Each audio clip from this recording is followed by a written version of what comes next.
IPL season 2024 ముందెన్నడూ లేని విధంగా రసవత్తరంగా సాగుతోంది. ముఖ్యంగా ప్లే ఆఫ్ రేసు చాలా ఇంట్రెస్టింగ్ గా మారింది.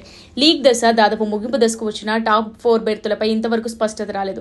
Kolkata night riders, Rajasthan Royals ఇప్పటికే ప్లే ఆఫ్ కు చేరుకోగా మిగిలిన 2 స్థానాల కోసం ఆసక్తికరంగా పోటీ నడుస్తోంది.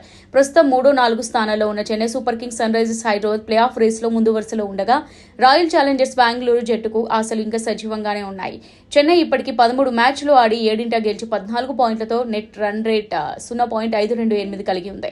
ఇక 12 మ్యాచ్లు ఆడిన సన్ రైజర్స్ హైదరాబాద్ జట్టు 7 గెలిచి 14 పాయింట్లతో 0.406 నెట్ రన్ రేట్ తో కాస్త వెనుకబడి ఉంది. అయితే సన్ రైజర్స్ హైదరాబాద్ జట్టుకు ఇంకా 2 మ్యాచ్లు మిగిలి ఉండడం, అది కూడా సొంత గడ్డపై జరగనుండడం అతిపెద్ద సానుకూల అంశం. అంతేకాదు గుజరాత్ టైటన్స్ పంజాబ్ కింగ్స్ తో మ్యాచ్ లో ఏదో ఒకటి గెలిచినా 16 పాయింట్లతో కనీసం 4 స్థానం ఖరారు చేసుకోవడం ఖాయం. మరోవైపు ఆర్సీబీ కూడా ప్లే ఆఫ్ రన్ లోకి దూసుకొచ్చేందుకు తీవ్రంగా ప్రయత్నిస్తోంది. వాస్తవానికి ఆర్సీబీ ఖాతాలో కేవలం 12 పాయింట్లు మాత్రమే ఉన్నాయి. మిగిలింది కూడా కేవలం ఇంకొక మ్యాచ్ మాత్రమే.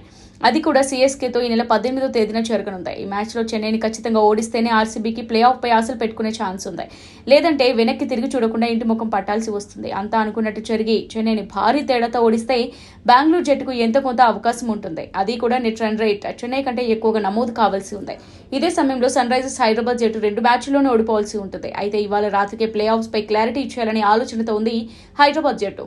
వీరబాదుడు మంత్రంతో దూసుకుపోతున్న సన్ రైజర్స్ జట్టు రాత్రి 7:30 గంటలకు గుజరాత్ టైటన్స్ తో తలపడనుంది.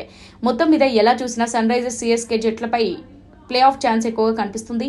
ఐపీఎల్లో ఏదైనా జరగొచ్చనేది నిజం. మరి ఏం జరుగుతుందో చూద్దాం.